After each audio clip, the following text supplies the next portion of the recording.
This is the place they call home, the Institute of Golf in Albany. It's a complete support network for every individual golfer.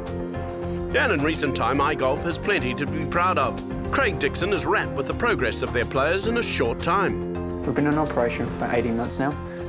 We started off at Watermator Golf Club and working with the team. We found it a little bit difficult for everyone travelling from one place to the next, so it's been great having one facility where everyone's together. Craig is Michael Hendry's coach, and he paid tribute to the success of his elite student. Yeah, I think it's all based on results. So if the players start playing well, and as they are, and then yeah, it definitely does reflect positively on the Institute of Golf.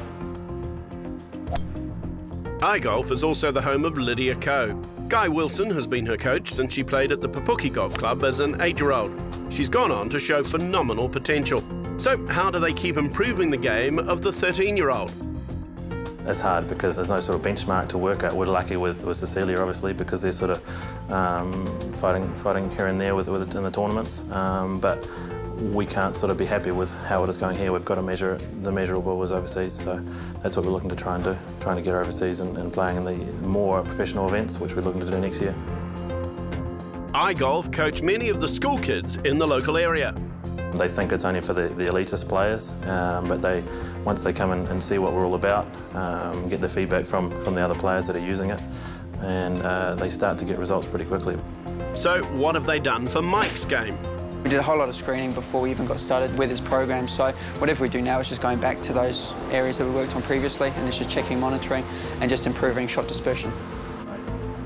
Technically speaking, though, what are some of the keys to Mike's consistency? We work on keeping the club face as passive to the spine angle for as long as possible, and we use the primary power source being pivot through the hips rather than manipulating it through the hands.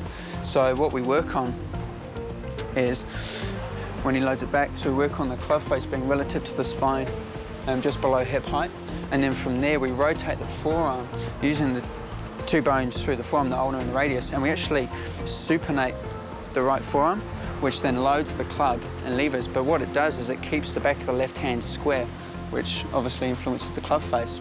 Then what we do, Mike then creates ground force using the left foot, pivots, club then will work back, again, just below hip height.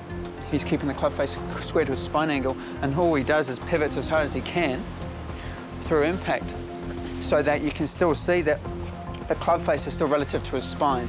So if we just go back nice and slowly again, so if you just watch the club and hands through the ball, so if Mike pivots now, so there's no working on through with the club face through the ball.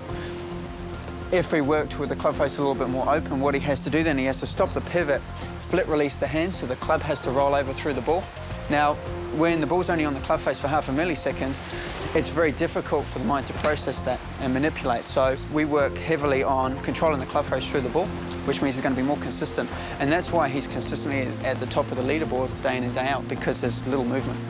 Well, I think just giving me some really good direction and where I needed to go technically, and I mean, I'm really happy with where my swing's going to, and I can see, you know, it being a useful technique for a long period of time, and I don't see myself making any changes, you know, for a long time yet. But, you know, I think not only his technical knowledge and the advice he's given me in that respect, but also the support that the whole team gives is great. I mean, he goes above and beyond. He'll ring me after every round of golf and see how I've gone and see what went well and what went poorly, and he's out there watching me all the time. And, you know, it's a pain in the butt really having him looking over my shoulder all the time, but perhaps I need it every now and then, keep me motivated. Meantime, Brad Shilton is hooked up to the K-Vest. Basically, there's three sensors, one that's around the hips, the other one around the shoulders, and another one on the hands. So it allows us to see exactly what's happening with the sequence and the timing of the golf swing and the efficiency of the golf swing. So basically, after each swing, the sensors will send information back to the software. So we'd like to see the hips starting to rotate or lead the body at the top of the backswing before the shoulders do. Whereas you can see in this graph, they almost look like they're going together, so we're not getting any separation between the hips and the shoulders at the top of the backswing.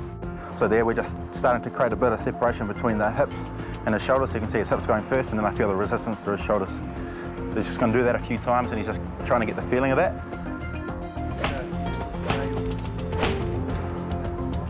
We can see that his hips are starting to lead, so his hips are leading and we're starting to generate much better kinematic sequence in his golf swing. Well, I've been working with the guys for about 18 months now, and I've pretty much changed how I swing it. My ball striking is a lot better than it used to be. Even my bad days are nowhere near what they sort of used to be, and I maintain sort of good ball striking for longer periods than what I used to, so it all adds up, and it's just a matter of putting all the pieces together now and getting the numbers on the board.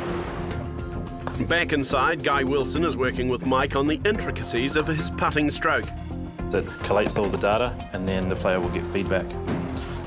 What it'll show is it'll give them the setup, so their perception of where they're aiming, and then at impact, and then the path, the rotation of the putt. Now that we've got the data here, we're just going to have a look to see if we can get the rotation pretty even on the backswing and the foot swing.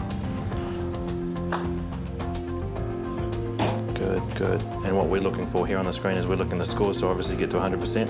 It's going to help him out too when he's out there putting for long putts for birdies. So he gets the feedback straight away. That's what he wants, and it makes it easy for us. We're not guessing. Along with physio treatment, iGolf have all aspects of the golf game covered. It's a facility that has proven results at both the elite and participation level. It's about encouraging, it's about creating an environment for them to achieve whatever they need to and whatever they're capable of doing. So we want to nurture and help these players, and yeah, the future's looking pretty bright for the Institute of Golf.